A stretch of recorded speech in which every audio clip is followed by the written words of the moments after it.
બધાને રાધે રાધે, જય શ્રી કૃષ્ણ, જય શ્રીમન્નારાયણ. તો મિત્રો, ગરુડ મહાપુરાણની અંદર બધાનું સ્વાગત કરી રહ્યો છું. હું છું બ્રિજેશ ઉપાધ્યાય. મારા યુટ્યુબ ચેનલનું નામ છે રાધે મોહન ઓફિશિયલની અંદર આજે મિત્રો, જેમ કે તમે બધા જોઈ જ રહ્યા છો ભક્તો, કે હું લગાતાર ગરુડ મહાપુરાણ વિશેને સંપૂર્ણ મહિમા તમને જણાવતો આવ્યો છું. અને આગળ પણ અવારનવાર ભક્તિના વિડીયો બધાને જ્ઞાનની પ્રાપ્તિ થાય એ માટે હું સંપૂર્ણ વિડીયો મારી ચેનલ પર અપલોડ કરતો રહીશ. તો ભક્તો, આજે આપણે ગરુડ મહાપુરાણની ચર્ચા કરીશું. એમાં અધ્યાય છે 10મો. તો 10મા અધ્યાયનું નામ પહેલાં આપણે ભક્તો જાણીશું કે આ અધ્યાયનું નામ છે દાહ અસ્થિ સંચય કર્મનું વર્ણન. આ અધ્યાયનું નામ છે. તો મિત્રો, વિડીયોનું જ્ઞાન જે પુરાણની અંદર જે સંપૂર્ણ ભગવાન નારાયણે ગરુડજીને જે જણાવ્યું છે, સંપૂર્ણ જ્ઞાન, સ્વર્ગ અને નરકનું વર્ણન, એ સંપૂર્ણ જાણવા માટે વિડીયોને આખું જોજો, પૂરેપૂરું એને જોજો. અને વિડીયો પસંદ આવે તો ભક્તો એક વખત મારા વિડીયોને લાઈક કરજો, મારી ચેનલને સબસ્ક્રાઈબ કરજો. તો મિત્રો, વિડીયોની શરૂઆત કરીશું. 10મા અધ્યાયનું નામ તમે સાંભળ્યું છે. હવે ભગવાનને સર્વપ્રથમ નમસ્કાર કરી વિડીયોની શરૂઆત કરીશું. ઓમ નમઃ પરશુહસ્તાય નમઃ ક્ષત્રાંતકારિણે નમઃ સત્ય પ્રતિજ્ઞાય યાજિતાય નમો નમઃ નમસ્તે લોક્યનાથાય નમઃ ચક્રધરાય ચ નમઃ શિવાય સૂક્ષ્માય પુરાણાય નમો નમઃ. ગરુડવાચ. ગરુડજી ભગવાનને પ્રશ્ન કરે છે, હે કેશવ, પુણ્યશાળી દેહે દહનનો વિધિ મને જણાવો, અને પ્રતિવ્રતા સ્ત્રીનો મહિમા અને ફલ પણ મને તમે જણાવો. શ્રી ભગવાન વાચ. ભગવાન બોલ્યા, હે ગરુડજી, હું તમને ઔર્ધ્વદેહિક કર્મ વિધિ કહું છું કે જે કરીને પુત્ર પૌત્ર પિતૃ ઋણની અંદરથી મુક્તિ પામે છે. તો અંત્યેષ્ટિક સંસ્કાર વિધિ પણ હું તમને કહું છું, તે તમે સાંભળો.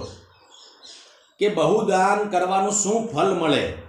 તો કે પુત્રે પોતાના મા બાપના અંત્યેષ્ટિ સંસ્કાર ભલીભાંતિ કરવા જોઈએ. એ કરનાર પુત્રને અગ્નિષ્ટોમના ફલની પ્રાપ્તિ થાય છે. તે વખતે પુત્રે શોકનો ત્યાગ કરવો જોઈએ. જ્યારે આ બધી ઉત્તર ક્રિયાઓ મા બાપની કરવાની હોય અને તો તે સમયની અંદર પુત્રએ સંપૂર્ણ શોકનો ત્યાગ કરી આ બધી ક્રિયાઓ કરવી જોઈએ. અને ત્યારબાદ આ ક્રિયા કરે શોક વગર, તો સમસ્ત પાપોમાંથી મુક્તિ પામવા માટે બાંધવો સહિત પહેલું કુટુંબના કોઈ ભાઈઓ હોય તો બધાની સાથે પહેલું મુંડન કરાવવું જોઈએ. અને ત્યારબાદ માતા પિતાનું મૃત્યુ થયું હોય ત્યારે પુત્ર મુંડન ન કરાવે તો તે પુત્રને માતા પિતાને મુક્ત કરનારો કઈ રીતે સમજી શકાય? એને તો સર્વપ્રથમ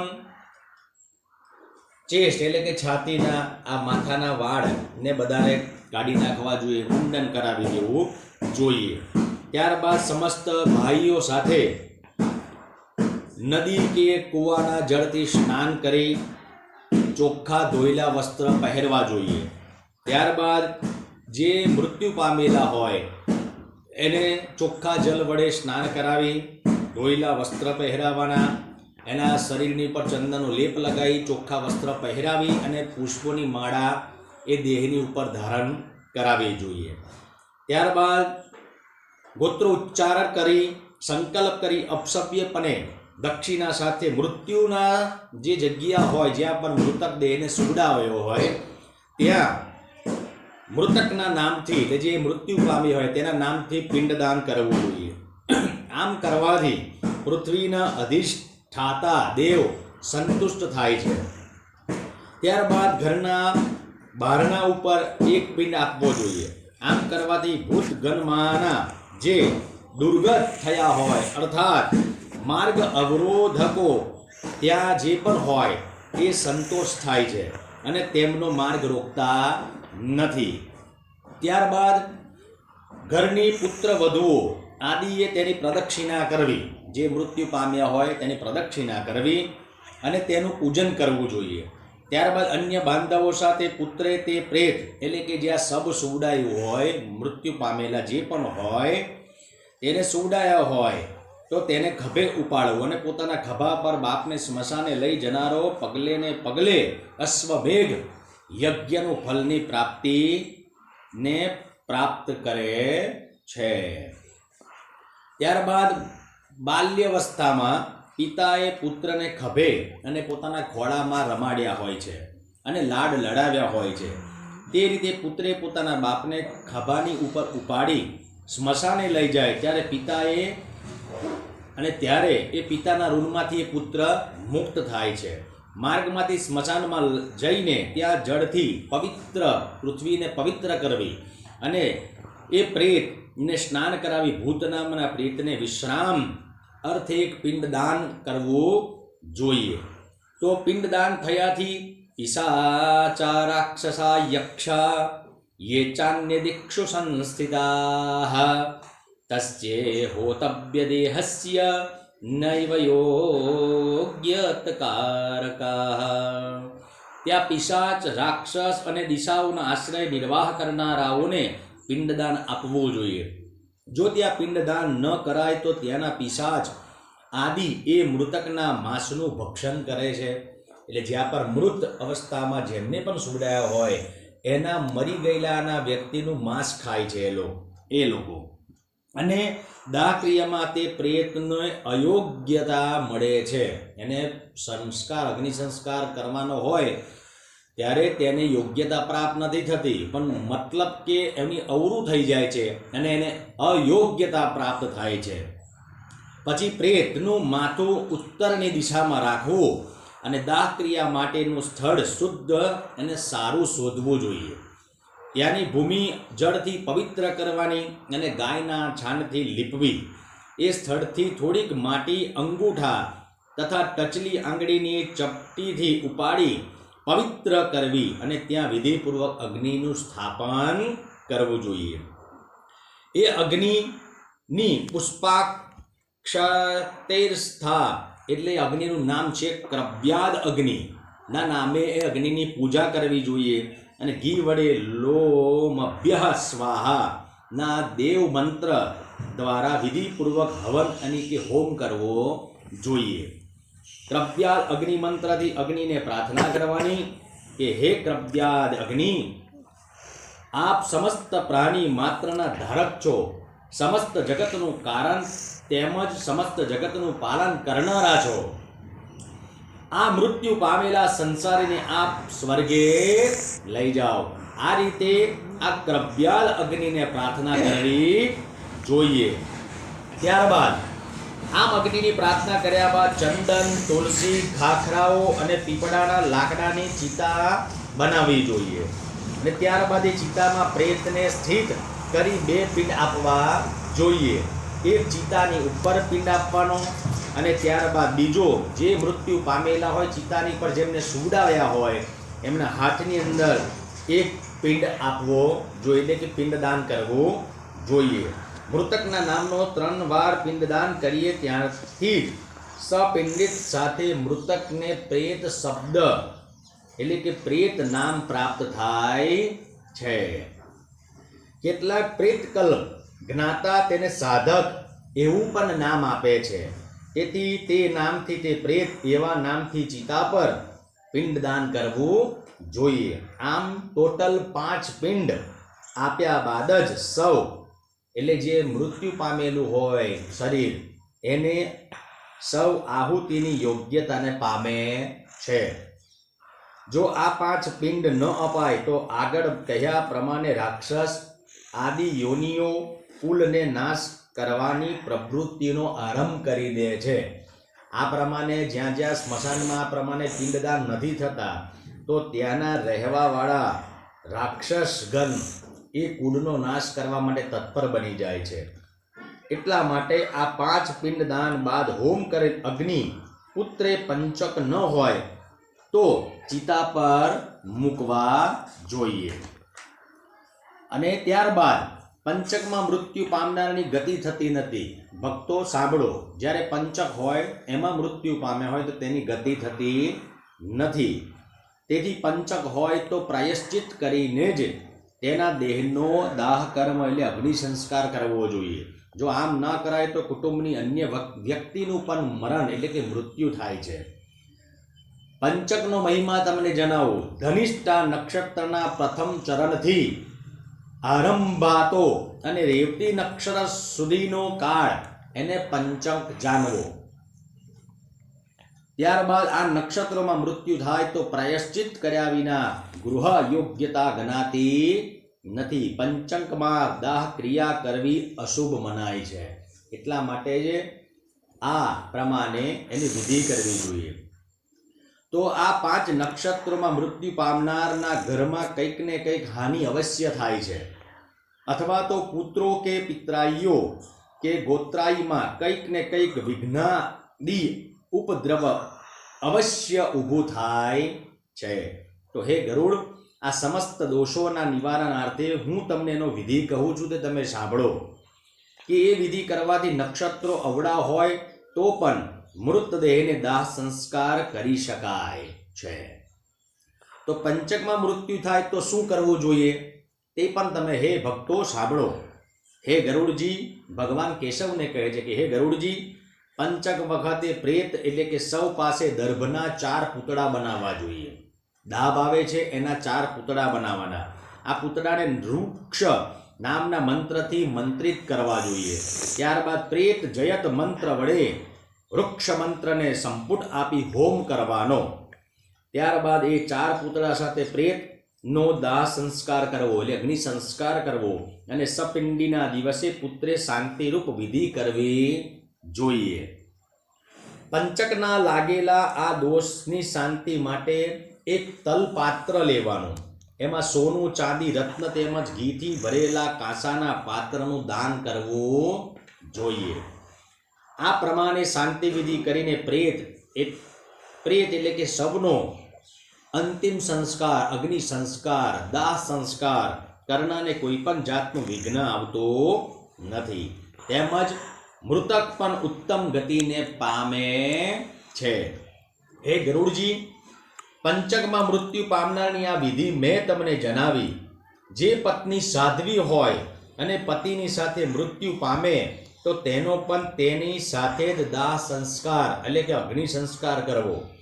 જે પ્રતિવ્રતા પતિમાં ઘણી જ આસક્ત છે, જે સ્ત્રીએ પતિના સહગમન પૂર્વે સ્નાન કરવું, પછી કંકુ, કેસર, કાજળ, ઉત્તમ વસ્ત્રો અને અલંકારથી સ્વદેહનો શૃંગાર કરવો અને બ્રાહ્મણો તેમજ સગા સંબંધી બાંધવાદિકને યથાર્ચિત દાન આપવા, પછી પોતાના ગુરુને નમસ્કાર કરવા, ત્યારબાદ જ ઘરમાંથી બહાર નીકળવું અને દેવાલયમાં જઈને વિષ્ણુ ભગવાનને નમસ્કાર કરવા જોઈએ અને તેમને પણ અલંકાર આદિ સમર્પિત કરવા અને હાથમાં એક શ્રીફળ લેવું, લાજ અને મોહનો ત્યાગ કરવો, પછી સ્મશાને જવાનું, ત્યાં જઈ સૂર્ય ભગવાનને નમસ્કાર કરવા, પછી ચિતાની પ્રદક્ષિણા કર્યા બાદ ચિતામાં બેસીને પોતાના પતિના મસ્તકને ખોળામાં મૂકવું.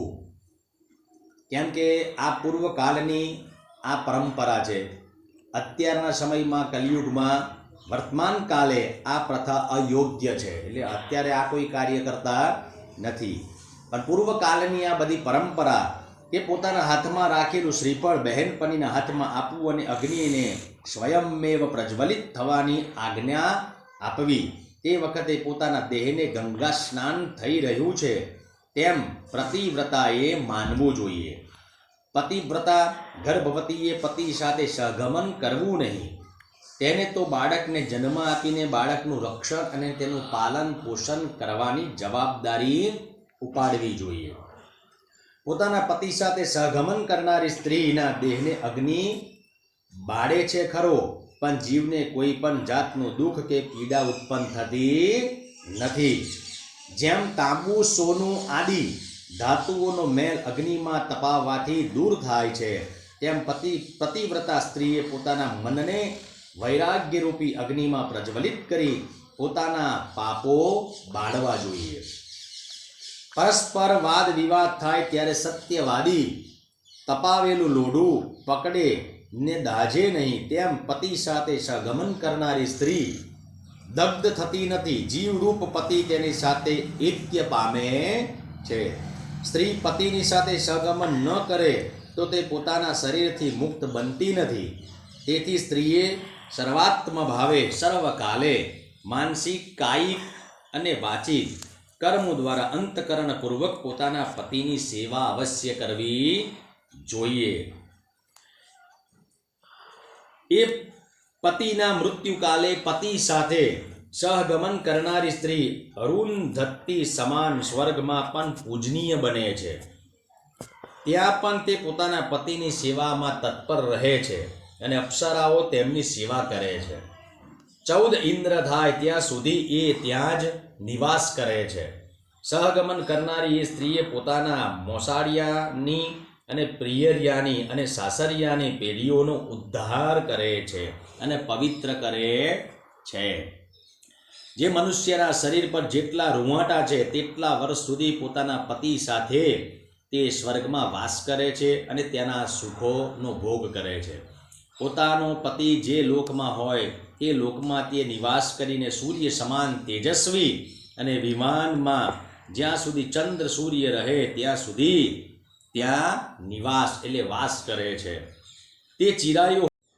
તે ચિરાયુ હોવા છતાં શ્રેષ્ઠ ખાનદાન અને ધનાઢ્ય કુલમાં એટલે જ્યાં પૈસાની કોઈ કમી ન હોય એવા કુળની અંદર તેનો જન્મ થાય છે અને તે જ પતિને ફરીથી તે પામે છે. આ દાહક દુઃખને ન સહેનારી અને આવા અનંત સુખોમાંથી વંચિત રહેનારી અનેક જન્મો સુધી પતિ વીરાના દુઃખી થાય છે.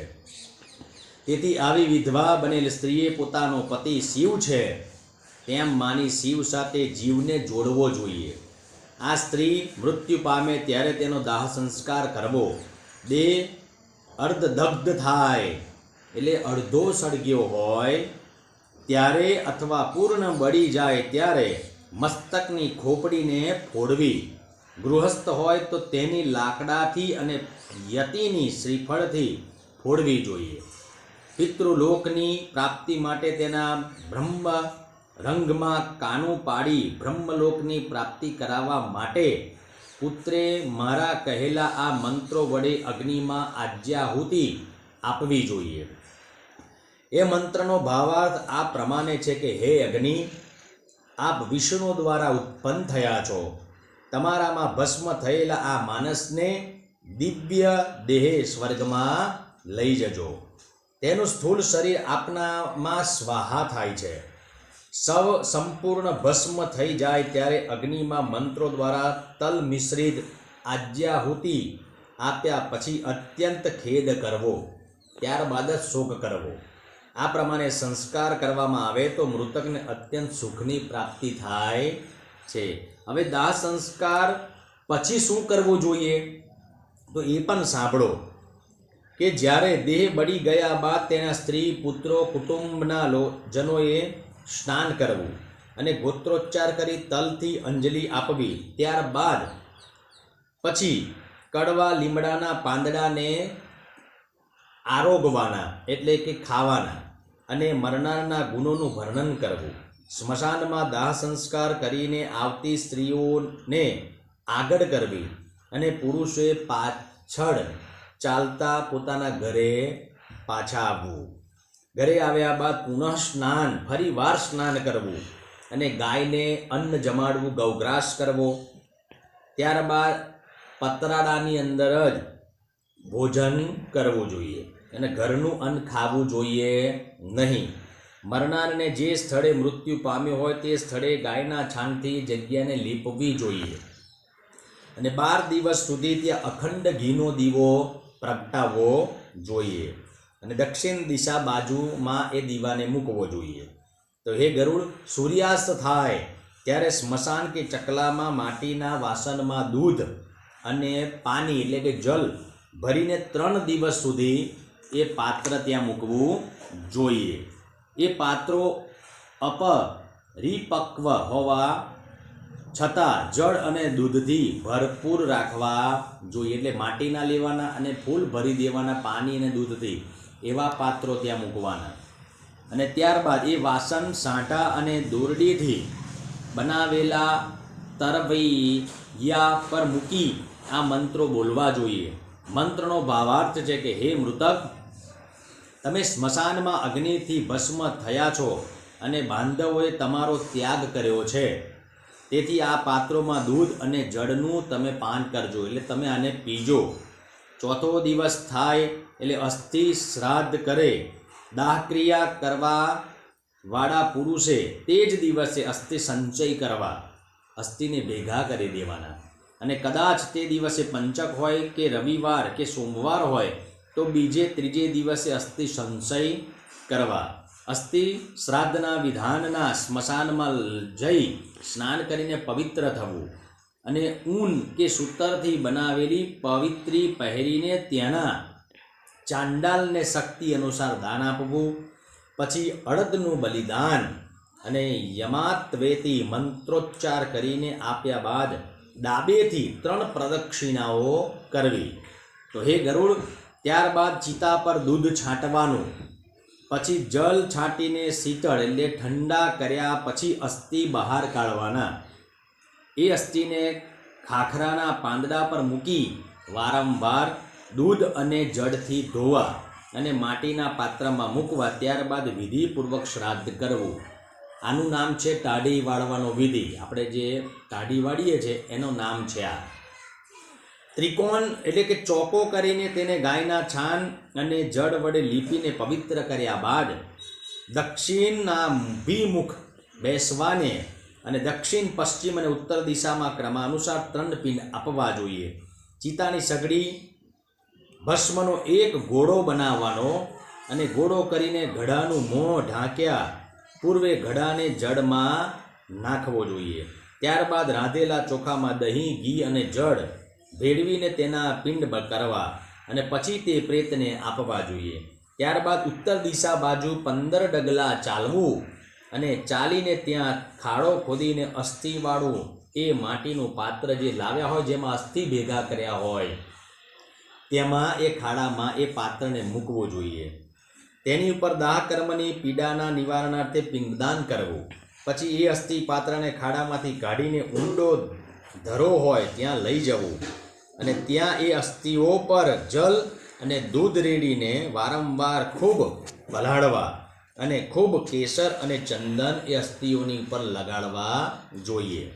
ત્યાર પછી તેને સંપુટ મૂકીને એ સંપુટમાં હૃદય તેમજ મસ્તકે ધારણ કરવું અને તે અસ્થિને પ્રદક્ષિણા તેમજ નમસ્કાર કરીને જળમાં પધરાવવા જોઈએ. એટલે કે વિધિપૂર્વક નિક્ષેપ કરવો જોઈએ. 10 દિવસમાં તેના અસ્થિ ગંગામાં પડે તેને બ્રહ્મલોકમાંથી પાછા ફરવાનું થતું નથી, અર્થાત તેનો બીજો જન્મ થતો નથી. માનવ અસ્થિ જેટલા દિવસ સુધી ગંગાના જલની અંદર એટલે કે ગંગાજલમાં રહે કેટલા વર્ષ સુધી તે સ્વર્ગમાં નિવાસ કરે છે.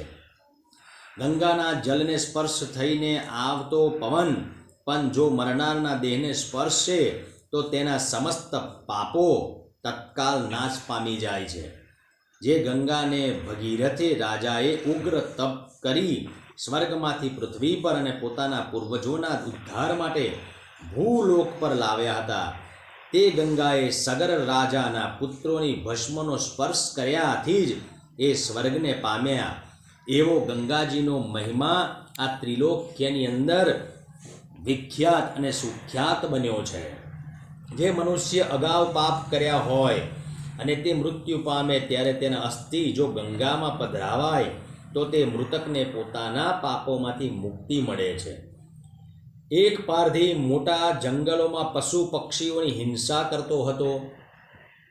એક સિંહે તેને મારી નાખ્યો. તે તેના કર્મોના પરિણામે નરક ભોગવવાનો જ હતો. પણ એવામાં તેનું એક હાડકું એક કાગડો લઈને ઉડ્યો અને ગંગા નદી પરથી પસાર થતો હતો. તે હાડકું ગંગામાં પડી ગયું. આથી એ હાડકું ગંગાજલને સ્પર્શ થવાથી તે પાપી પારધીના સમસ્ત પાપો બળી ગયા. અને તે દિવ્ય વિમાનમાં આરૂઢ એટલે કે ત્યાં વિમાનમાં બેસી અને સ્વર્ગમાં ગયો. તેથી જ પોતાના પિતાના અસ્થિ મોટા પુત્રે ગંગામાં જ પધરાવવા. આ પ્રમાણે અસ્થિ વિસર્જન કર્યા બાદ પ્રેતની નિવૃત્તિ માટે 10 ગાત્ર કર્મ કરવું જોઈએ. જો કોઈ વિદેશમાં કે અરણ્યમાં ચોર લૂંટારાથી મૃત્યુ પામે અને તેના હાડકાં હાથ ન આવે તો જે દિવસે તેના મૃત્યુની જાણ થાય તે દિવસે દર્ભનું પૂતળું બનાવી તેનો દાહ સંસ્કાર કરી ભસ્મ ગંગામાં પધરાવવી જોઈએ. હવે બાળક માટેની વિધિ જમે જાણો કે ત્યારબાદ 10 ગાત્રાદી કર્મો સિવાયના અન્ય સર્વ કર્મ કરવા. જે દિવસે તેના મૃત્યુની જાણ થઈ હોય તે દિવસ તેના 7 સાંવત્સરિક શ્રાદ્ધોનો ગણવા જોઈએ.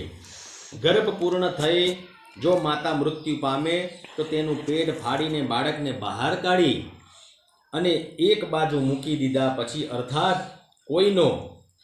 કોઈને સોંપી દીધા પછી એ સ્ત્રીનો દેહ સંસ્કાર કરવો. તે બાળક મૃત્યુ પામ્યું હોય તો તેને ગંગામાં જ વહેતું મૂકવું. અન્ય સ્થળે મરેલું બાળક હોય તો તે ભૂમિમાં દાટવું. પણ તે 27 માસ સુધીની ઉંમર ધરાવતું હોવું જોઈએ. જો બાળક તેનાથી વધુ વયનું હોય તો તેના દેહનો અગ્નિ સંસ્કાર કરી અસ્થિ ગંગામાં વિસર્જન કરવા જોઈએ અને જળથી પરિપૂર્ણ કુંભનું દાન આપવું. તેમજ બાળકોને જમાડવા. ગર્ભમાં જ જો બાળકનો નાશ થયો હોય તો તેની ક્રિયા કરવાની હોતી નથી, પણ તે બાળકની પાછળ દૂધ અને જળના ઘડાનું દાન અવશ્ય કરવું જોઈએ તથા બાળકોને જમાડવા પણ જોઈએ, એટલે કે ખીરનું ભોજન કરાવવું જોઈએ. 5 વર્ષના બાળકના મૃત્યુ પાછળ બાળકોને જમાડવા અને તેના કરતાં વધુ વયવાળા એટલે વધારે ઉંમર હોય એ બાળકના મૃત્યુ પાછળ બ્રાહ્મણ અને બાળકોને ભોજન કરાવવું જોઈએ. તે બાળક પરણાવેલું કે યજ્ઞોપવિત સંસ્કાર કરાયેલા હોય તો બ્રાહ્મણોને સંસ્કાર ન કરાયેલા હોય તો ફક્ત બાળકોને જમાડવા જોઈએ. 5 વર્ષની ઉપરનું બાળક પરણાવેલું હોય કે અપરિણિત હોય કે યજ્ઞોપવિત સંસ્કાર વિનાનું હોય તો ખીર અને ગોળના 10 પિંડ ક્રમાનુસાર આપવા જોઈએ. તેના 11મા કે 12માના દિવસે વૃતોત્સર્ગ સિવાયના અન્ય બધા જ કર્મો કરવા, પણ મહાદાનો તેની પાછળ આપવા નહીં. પિતાની હયાતીમાં જ 5 વર્ષ કરતાં વધારે આયુ ધરાવતા મૃત્યુ વરેલા બાળકનું સપિંડી શ્રાદ્ધ ન કરવું. ફક્ત 12માના દિવસે તેનું એકોદિષ્ટ શ્રાદ્ધ જ કરવું જોઈએ. સ્ત્રીઓએ અને શૂદ્રના વિવાહે એ યજ્ઞોપવિતની જગ્યાએ સમજવા. યજ્ઞોપવિત પૂર્વે મૃત્યુ પામેલા બાળકની ઉત્તર ક્રિયા એ સર્વ વર્ણના બાળકની વય પ્રમાણે સમાન સમજવાની છે. કર્મ, દેશ, કુટુંબીઓએ વર્ણ અને વયની મર્યાદા તેમજ મહત્તત્વ વિચારીને ક્રિયાઓ બરાબર સમજવી અને વિચારીને કરવી જોઈએ. કિશોર અવસ્થા કે યુવા અવસ્થામાં મૃત્યુ પામનાર પાછળ શય્યાદાન તેમજ વૃક્ષોત્સર્ગ આદિ પદદાન, મહાદાન અને ગૌદાન આદિ સઘળા કર્મો કરવા જોઈએ. સંન્યાસીઓ, પરમહંસો તેમજ ચતુર્વિધ યતિઓનો દાહ સંસ્કાર કરવો નહીં.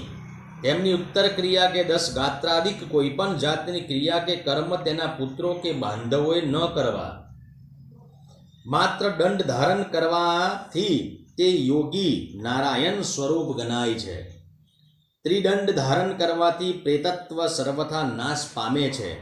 જે કોઈ જ્ઞાની છે તે તો સર્વરૂપ અનુભવને કારણે મુક્ત બનેલું જ હોય છે. તેથી તેઓ પુત્રો આદિ પાસેથી પિંડદાનની અપેક્ષા કે આકાંક્ષા રાખતા જ નથી. આમ વિધિનો બાદ આવશે એમ માનીને તેમની પાછળ પિંડદાન કરવું નહીં. માત્ર પિતૃ ભક્તિને સિદ્ધ આપવા માટે ગયા આદિ તીર્થોમાં તીર્થ શ્રાદ્ધ કરવું જોઈએ. હંસ, પરમહંસ, કૌટુંબિક અને બહુદક એમ 4 પ્રકારના સંન્યાસી મૃત્યુ પામે ત્યારે તેમને ભૂમિમાં દાટવા જોઈએ. ગંગા આદિ તીર્થો નજીકમાં ન હોય તો તેમને ભૂમિમાં દાટવા, પણ જો મહાનદીઓ નજીકમાં હોય તો તેમનું શરીર તેમાં વહેતું મૂકવું જોઈએ. તો ઇતિ શ્રી ગરુડ પુરાણે સારોદ્વારે દાહ અસ્થિ સંચય કર્મ નિરૂપણો નામ દશમોધ્યાયમ. ઓમ તત્સત. કૃષ્ણ કનૈયા લાલ કી જય.